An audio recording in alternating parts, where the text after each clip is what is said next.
જરા કલ્પના કરીએ એક એવા હાઈવેની જ્યાં રસ્તાની બરાબર બાજુમાં કેટલાક શ્રમિકોએ માત્ર પ્લાસ્ટિક અને વાંસના ટકે એક શંકુ આકારનો તંબુ ઊભો કરી દીધો છે, જેમાં ન તો કોઈ પાકી દિવાલ છે, ન કોઈ કાયમી છત.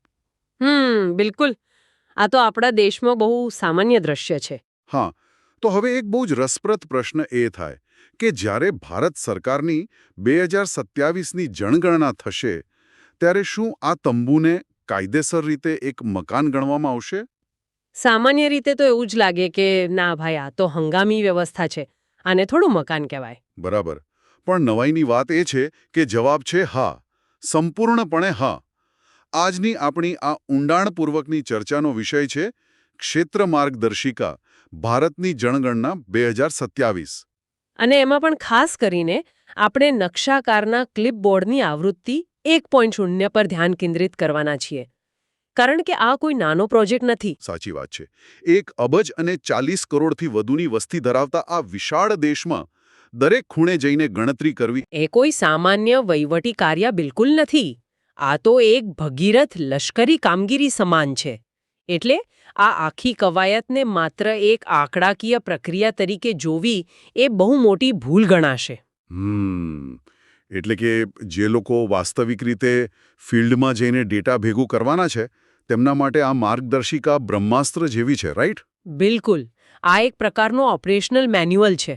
હું તો કહીશ કે આ દસ્તાવેજ તેમને શીખવે છે કે અરાજકતા વચ્ચે વ્યવસ્થા કેવી રીતે ઊભી કરવી. હા, કારણ કે ભારતમાં ભૌગોલિક અને સામાજિક વિવિધતા એટલી બધી છે કે એક સરખો નિયમ બધે લાગુ પાડી જ ન શકાય. હા, છતાં દેશનું ભવિષ્ય, આર્થિક નીતિઓ અને વિકાસનું આયોજન આ જ ડેટા પર આધારિત રહેવાનું છે. એટલે દરેક નાની વિગત રાષ્ટ્ર નિર્માણનો પાયો બની જાય છે. પણ જુઓ, આટલી મોટી જવાબદારી નિભાવવા માટે જ્યારે કોઈ ગણતરીકાર મેદાનમાં ઉતરે ત્યારે સૌથી મોટો પડકાર શું હોય?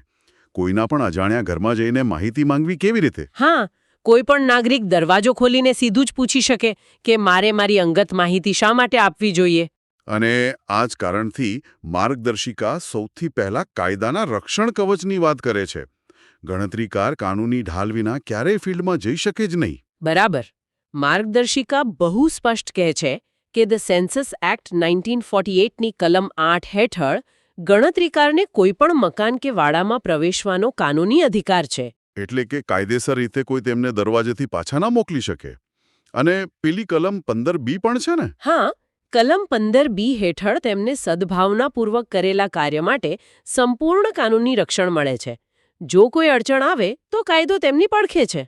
અચ્છા, પણ આ કાનૂની ઢાલ જેટલી ગણતરીકાર માટે મહત્વની છે તેટલી જ સામાન્ય નાગરિકો માટે પણ હશે ને? બિલકુલ. અને એટલે જ કલમ 15 સૌથી વધુ ધ્યાન ખેંચે છે. તે સંપૂર્ણ ગોપનીયતાની ખાતરી આપે છે. આ કોઈ નાની બાબત નથી. કારણ કે સમાજમાં એક ડર તો હોય જ છે કે સરકારને આપેલી માહિતીનો ઉપયોગ ભવિષ્યમાં ક્યાંક આપણી જ સામે ન થાય. સાચી વાત. કદાચ આવકવેરા વિભાગ ડેટા માંગે અથવા પોલીસ તપાસ માટે આવે, પરંતુ કલમ 15 એક લોખંડી દિવાલ છે. ઓહો, એટલે એ માહિતી સુરક્ષિત રહે છે એમ? માત્ર સુરક્ષિત નહીં, જનગણનામાં આપેલી માહિતીનો ડેટા દેશની કોઈ પણ કોર્ટમાં પુરાવા તરીકે પણ વાપરી શકાતો નથી. કોઈ વિભાગ તપાસ માટે પણ આ ડેટા ન લઈ શકે. અરે વાહ! આ તો ખરેખર બહુ પાવરફુલ નિયમ કહેવાય. આ માહિતી માત્ર ને માત્ર દેશના આયોજન માટે જ છે. હા, જો કાયદા દ્વારા ગોપનીયતાનો આટલો મજબૂત વિશ્વાસ ન અપાય તો ક્યારેય સાચો અને પારદર્શક ડેટા બહાર આવે જ નહીં. અને આ વિશ્વાસ જ નાગરિકો અને સિસ્ટમ વચ્ચે સેતુ બાંધે છે. પણ આ કામગીરી માટે આટલી મોટી ફોજ સરકાર લાવશે ક્યાંથી? એના માટે આપણા સ્ત્રોતોમાં એક બહુ રસપ્રદ હકીકત છે. રાઇટ ટુ એજ્યુકેશન અધિનિયમ 2009 હેઠળ શિક્ષકોને આ કામગીરી માટે નિયુક્ત કરી શકાય છે. અચ્છા, એટલે જે શિક્ષકો વર્ગખંડમાં બાળકોનું ભવિષ્ય ઘડે છે તેઓ જ આ મહાયજ્ઞમાં ફિલ્ડ વર્કર તરીકે કામ કરે છે. બહુ સરસ. હા, એ જ સૌથી મોટી ભૂમિકા ભજવે છે. તો હવે એક ડગલું આગળ વધીએ. કાનૂની રીતે ઘરમાં પ્રવેશ મળી ગયો, પણ ભૌતિક રીતે ગણતરીકાર મકાન કોને ગણશે? સામાન્ય રીતે તો માર્ગદર્શિકા શરૂઆતમાં એવું જ કહે છે કે જમીન પરનું માળખું જેમાં 4 દિવાલ અને એક છત હોય તેને મકાન કહેવાય. પણ અહીં જ મારે પેલા તંબુવાળા ઉદાહરણ પર પાછા જવું છે. ધારો કે કોઈ વિચરતી જાતિના લોકો કે શ્રમિકોનો તંબુ છે. કોઈ દિવાલ નથી, માત્ર તાડપત્રી છે. જે સીધી જમીનને અડે છે. હા, તો જો આપણે 4 દિવાલના કડક નિયમને પકડી રાખીએ તો શું આ પરિવારો ગણતરીમાંથી બાકાત રહી જશે? અહીં જ માર્ગદર્શિકાનું વ્યાપક વિઝન દેખાય છે. ના, આવા પરિવારો બિલકુલ બાકાત નહીં રહે. મતલબ દિવાલ ન હોય તો પણ એ મકાન ગણાશે? બિલકુલ. માર્ગદર્શિકા સ્પષ્ટ ખુલાસો આપે છે કે ભલે 4 દિવાલો ન હોય, પણ જો છત સીધી જમીનને સ્પર્શતી હોય તો તેને સંપૂર્ણ મકાન જ ગણવામાં આવશે. ઓહો, એટલે કે મુંબઈની બહુમાળી ઇમારત હોય કે હાઈવે પરનો તંબુ, બંનેને સમાન દરજ્જો. હા, માનવ વસવાટની દરેક જગ્યા સમાન રીતે નોંધાય છે. અને આની સાથે જ બીજો એક શબ્દ આવે છે પરિસર અથવા પ્રેમિસેસ. હા, પરિસર એટલે શું? કમ્પાઉન્ડ જેવું કંઈક? હા, પરિસર એટલે માત્ર ઈંટોની દિવાલો નહીં, પરંતુ મકાન અને તેની આસપાસની જોડાયેલી સહિયારી જમીન. ગ્રામ્ય વિસ્તારોમાં એક જ પરિસરમાં અનેક નાના માળખા હોઈ શકે છે. આ પરિસરનો ખ્યાલ તો વાર્તામાં નવો વળાંક લાવે છે. ધારો કે કોઈ મોટી સોસાયટીના બિલ્ડિંગમાં એક જ ભૌતિક મકાનમાં અનેક પરિવારો રહેતા હોય. સાચી વાત. ત્યાં ગણતરીકાર દરેકને અલગ કેવી રીતે તારવશે? બરાબર. અહીંથી જ જનગણનાનો સૌથી મહત્વનો અને કહી શકાય કે સુવર્ણ નિયમ અમલમાં આવે છે. અલગ પ્રવેશ દ્વારનો નિયમ. બિલકુલ. માર્ગદર્શિકા મકાન અને જનગણના ઘર એટલે કે સેન્સસ હાઉસ વચ્ચે એક બહુ જ સ્પષ્ટ ભેદરેખા દોરે છે. એટલે કે જનગણના ઘર એ મકાનનો એવો ભાગ છે જેનો પોતાનો અલગ પ્રવેશદ્વાર હોય, જે સીધો રસ્તા કે સહિયારી સીડી પર ખુલતો હોય. હા, આને એક જીવંત ઉદાહરણથી સમજીએ. કલ્પના કરીએ કે એક લાંબી ચાલી જેવું સળંગ બાંધકામ છે જેમાં 5 રૂમ છે. ઓકે. હવે જો આ 5 રૂમના દરવાજા સીધા બહાર રસ્તા પર અલગ અલગ ખુલતા હોય તો આ 5 અલગ જનગણના ઘર ગણાશે, રાઈટ? એકદમ સાચું. પછી ભલે આખું બાંધકામ એક જ માલિકનું હોય, પણ જો બહારથી માત્ર એક જ મુખ્ય દરવાજો હોય અને અંદર જઈને એ જ 5 રૂમ અંદરના દરવાજાથી જોડાયેલા હોય, તો બહાર નીકળવાનો રસ્તો માત્ર એક જ હોવાથી આખું માળખું માત્ર એક જ જનગણના ઘર ગણાશે. માત્ર દરવાજાની દિશા બદલાવાથી આંકડાઓ બદલાઈ જાય છે. બાપરે, આ તો બહુ જ ચોક્કસ તાર્કિક પદ્ધતિ છે. શહેરી વિસ્તારોની બહુમાળી ઇમારતોમાં આ બહુ કામ આવતું હશે. હા, ધારો કે એક મોટો કમ્પાઉન્ડ છે જેમાં 3 અલગ બિલ્ડિંગ ઊભા છે. દરેક બિલ્ડિંગમાં 3 ફ્લેટ છે. એટલે કે દરેક ફ્લેટનો પોતાનો દરવાજો બહાર સહિયારી સીડીમાં ખુલે છે. બરાબર. તો અહીં ભૌતિક મકાનો માત્ર 3 છે, પણ પેલા સુવર્ણ નિયમ મુજબ કુલ જનગણના ઘરો 9 ગણાશે. મતલબ મિલકત કોના નામે છે એ મહત્વનું નથી. સ્વતંત્ર પ્રવેશદ્વાર અંતિમ માપદંડ છે. પણ જુઓ, આ નિયમો જેટલા કડક છે તેના અપવાદો એટલા જ આશ્ચર્યજનક છે. કેવા અપવાદો? હું વાંચતો હતો ત્યારે મને એક એવો નિયમ મળ્યો જેણે મને મૂંઝવી દીધો. હમણાં જ વાત થઈ કે અલગ દરવાજો બહાર ખુલે તો અલગ ઘર. હા, એ તો સુવર્ણ નિયમ છે.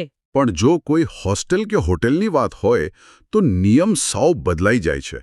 વિચારો, કોઈ હોસ્ટેલમાં 50 રૂમ છે અને દરેકનો દરવાજો બહાર લાંબી લોબીમાં ખુલે છે. તો નિયમ પ્રમાણે 50 અલગ ઘર ગણાવવા જોઈએ? બરાબર ને, પણ માર્ગદર્શિકા સ્પષ્ટ ના પાડે છે. તે કહે છે કે સમગ્ર હોસ્ટેલને એક જ જનગણના ઘર ગણવામાં આવશે. ઓહો, આ તો સાંભળવામાં થોડું વિરોધાભાસી લાગે છે. હા.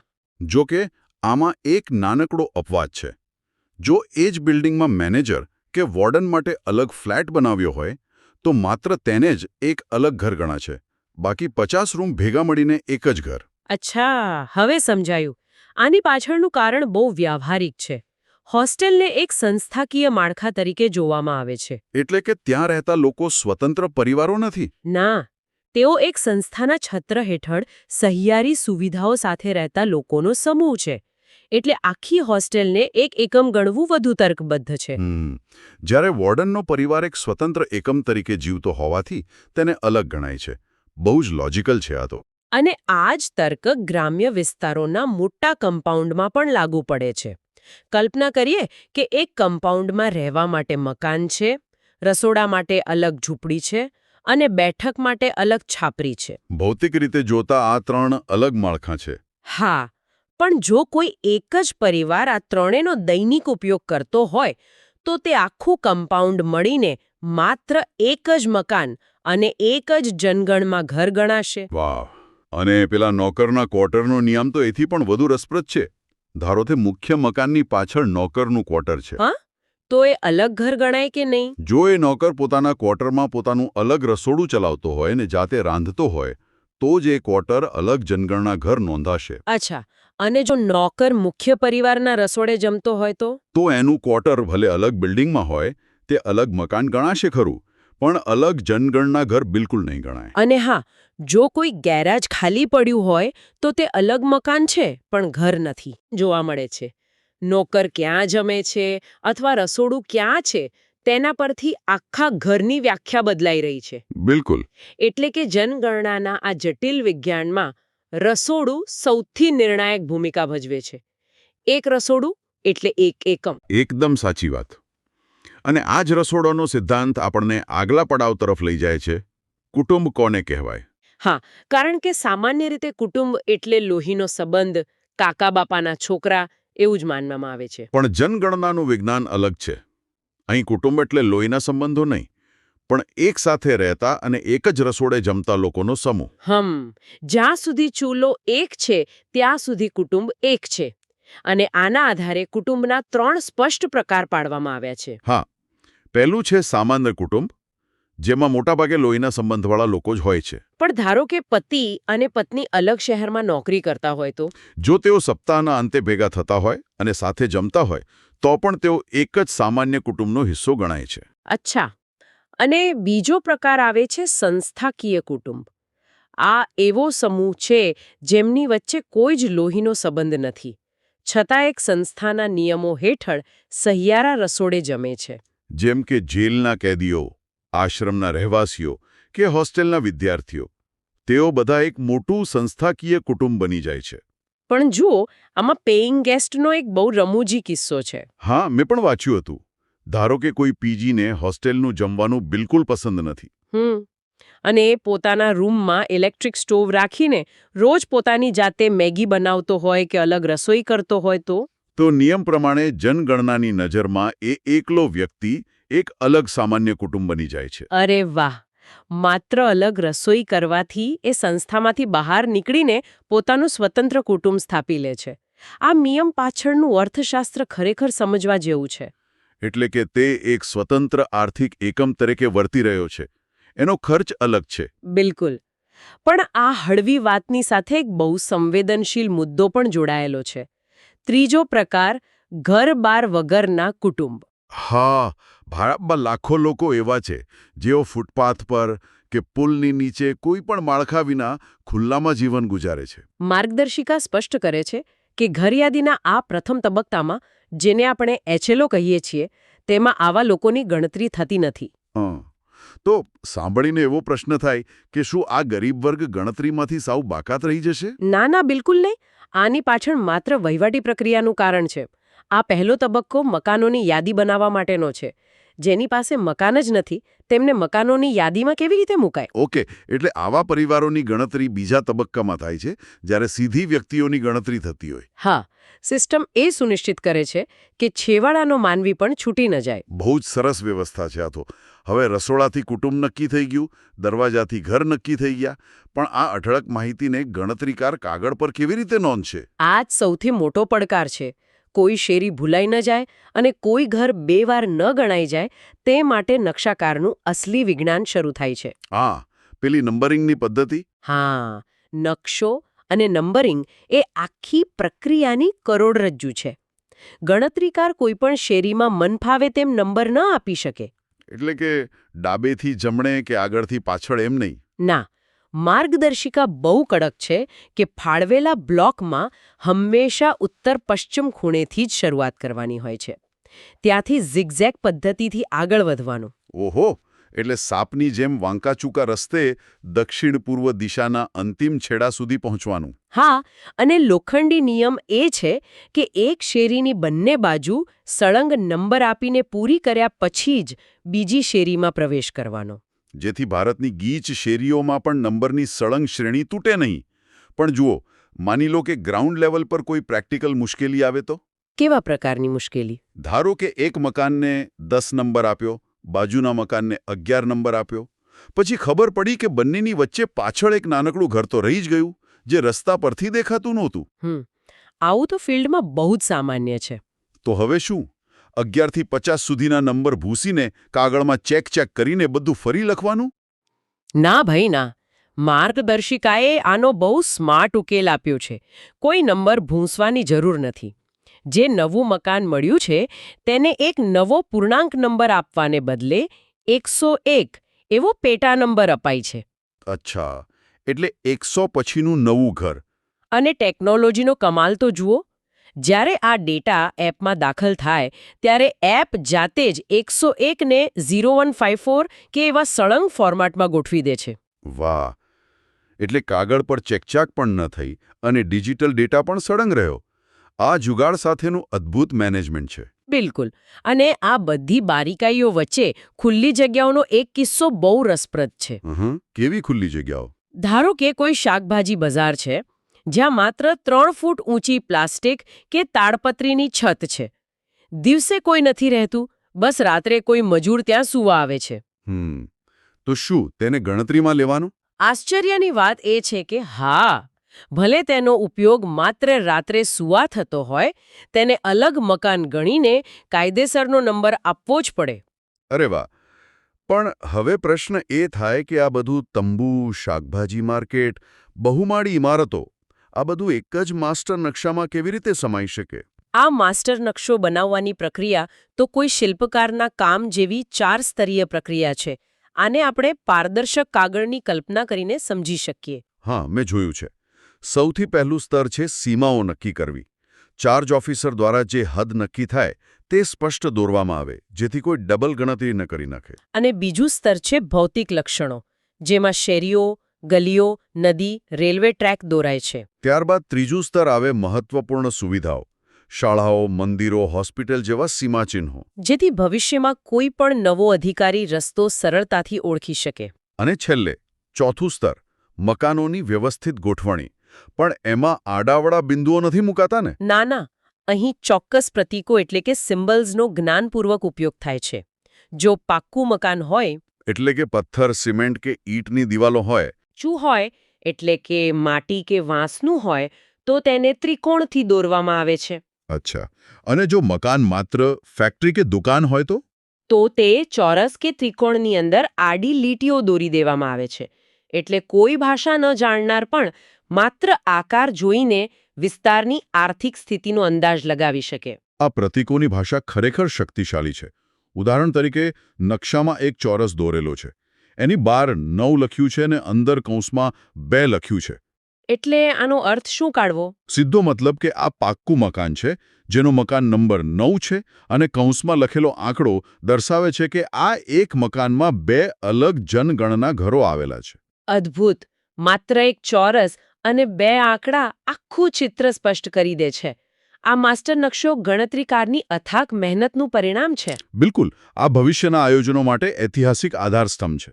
પણ જુઓ, કોઈ પણ જટિલ કામગીરીનો અંત ફાઇનલ ચેકલિસ્ટ વગર તો અધૂરો જ કહેવાય. હા, અંતિમ ચરણમાં માર્ગદર્શિકા એક ફિલ્ડ ચેકલિસ્ટ આપે છે. પાયલટની જેમ ગણતરીકારે પૂછવાનું છે કે સીમાઓનો મેળાપ થયો? કોઈ નાની ગલી છૂટી તો નથી ગઈ ને? મકાન અને જનગણના ઘર વચ્ચેનો અલગ પ્રવેશદ્વારનો નિયમ જળવાયો? કોઈ ઘરનું ડુપ્લિકેશન તો નથી થયું ને? 100% કવરેજ સિદ્ધ થયું છે. અને ડેટા એપમાં સિંક થયો છે. આ કોઈ સામાન્ય સર્વે નથી. ગણતરીકારની ચોકસાઈ એ જ રાષ્ટ્રની સાચી માહિતીનો પાયો છે. સાચી વાત. કાયદાથી શરૂ કરીને તંબુઓ સુધી પહોંચવું અને રસોડાના આધારે કુટુંબની ઓળખ કરવી, આખી પ્રક્રિયા ખરેખર અદ્ભુત છે. હા, પણ આટલી ઊંડાણપૂર્વક ચર્ચા કર્યા પછી મને એક એવો વિચાર આવે છે જે ભવિષ્ય તરફ ઇશારો કરે છે. કેવો વિચાર? આપણે વાત કરી કે કુટુંબ નક્કી કરવા માટે એક રસોડું મોટો આધાર છે. પણ આજે મોટા શહેરોમાં કો-લિવિંગ સ્પેસનો ટ્રેન્ડ વધી રહ્યો છે. હા, જ્યાં અજાણ્યા લોકો માત્ર રહેવાની જગ્યા શેર કરે છે. અને ક્લાઉડ કિચનનો જમાનો આવી ગયો છે. જરા કલ્પના કરીએ કે 15-20 વર્ષ પછી 2047ની જનગણના વખતે જો નવી પેઢીના ઘરમાં પોતાનું કોઈ રસોડું જ ન હોય તો? ઓહો, બધા જ લોકો બહારથી જ ભોજન મંગાવતા હોય. હા, તો ત્યારે કુટુંબની વ્યાખ્યા શું હશે? જો ઘરમાંથી રસોડું જ ગાયબ થઈ જાય તો જનગણના કરનારા લોકો કુટુંબને ક્યાં નવા માપદંડથી વ્યાખ્યાયિત કરશે? અરે બાપરે, આ તો ખરેખર એક એવો ગંભીર પ્રશ્ન છે જે ભવિષ્યના સમાજશાસ્ત્રીઓ અને નીતિ ઘડવૈયાઓ માટે બહુ મોટો પડકાર બની રહેશે. બરાબર ને? આપણે સૌએ આના પર વિચારવા જેવું છે. આજના આ ઊંડાણપૂર્વકના વિશ્લેષણમાં બસ આટલું જ. ભવિષ્યમાં આવા જ કોઈ રસપ્રદ વિષય સાથે ફરી મળીશું.